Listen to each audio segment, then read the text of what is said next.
गरुड़ पुराण का दूसरा अध्याय हमें जीवन और मृत्यु के बीच के उस गहरे संबंध के बारे में बताता है जिसे हम अक्सर समझने से चूक जाते हैं। कुसुम चौधरी 7 आज हम इस पवित्र ग्रंथ के उस हिस्से में जाएंगे जो हमारे अस्तित्व के सबसे बुनियादी सवालों के जवाब देता है।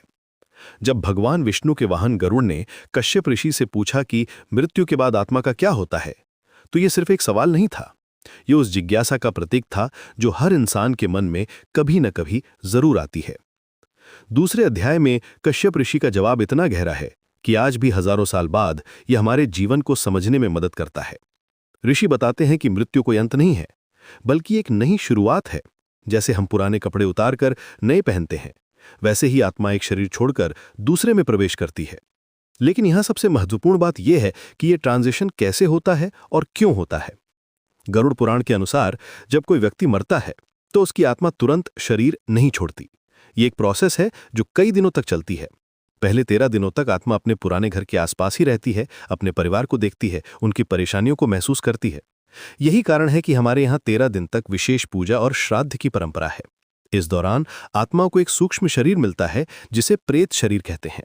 ये शरीर उसके कर्मों के अनुसार बनता है। अगर व्यक्ति ने अच्छे काम किए हैं तो ये शरीर सुंदर और शांत होता है, अगर बुरे काम किए हैं तो ये कष्टकारी होता है। ये कॉन्सेप्ट आज के समय में भी रिलेवेंट है, क्योंकि यह हमें बताता है कि हमारे एक्शंस के कॉन्सिक्वेंसेस सिर्फ इस जीवन में ही नहीं बल्कि उसके बाद भी होते हैं। 13वें दिन के बाद आत्मा की असली यात्रा शुरू होती है। गरुड़ पुराण में इस यात्रा का बहुत डिटेल्ड डिस्क्रिप्शन है। आत्मा को यमलोक जाना पड़ता है, जहां यमराज उसके कर्मों का हिसाब करते हैं। ये जर्नी आसान नहीं है, रास्ते में कई ऑब्स्टिकल्स आते हैं, कई टेस्ट्स होते हैं। सबसे इंटरेस्टिंग बात यह है कि ये यात्रा फिजिकल नहीं है, ये कॉन्शियसनेस की यात्रा है। आत्मा को अपने सभी कर्मों का सामना करना पड़ता है। जो गलत काम किए हैं उनका दुख भोगना पड़ता है, जो अच्छे काम किए हैं उनका फल मिलता है। ये प्रोसेस बिल्कुल फेयर है, क्योंकि कोई भी एक्सटर्नल जज नहीं है। आत्मा खुद ही अपने कर्मों को जज करती है।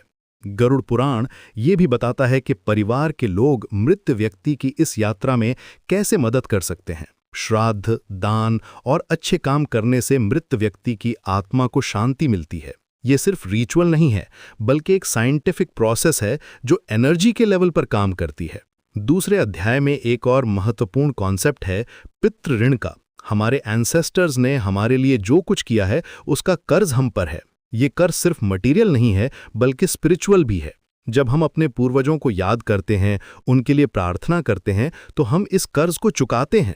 आज के मॉडर्न वर्ल्ड में ये कॉन्सेप्ट्स आउटडेटेड लग सकते हैं, लेकिन अगर हम गहराई से देखें तो ये बहुत प्रैक्टिकल हैं। फैमिली बॉन्ड्स, ग्रैटिट्यूड और रिस्पॉन्सिबिलिटी के कॉन्सेप्ट्स आज भी उतने ही इंपॉर्टेंट हैं जितने हजारों साल पहले थे।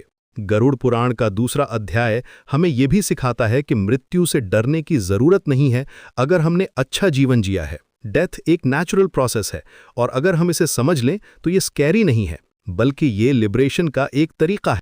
सबसे इंपॉर्टेंट मैसेज ये है कि हमारा प्रेजेंट लाइफ ही हमारे फ्यूचर को डिसाइड करता है। हर एक्शन, हर थॉट, हर इंटेंशन का इम्पैक्ट होता है। इसलिए कॉन्शियस लिविंग बहुत जरूरी है। हमें हर मोमेंट को अवेयरनेस के साथ जीना चाहिए। कुसुम चौधरी 7773 गरुड़ पुराण का ये अध्याय हमें जीवन की सच्चाई से रूबरू कराता है और ये बताता है कि डेथ कोई एंड नहीं है, बल्कि एक ट्रांसफॉर्मेशन है जो हमारे कर्मों के आधार पर होता है।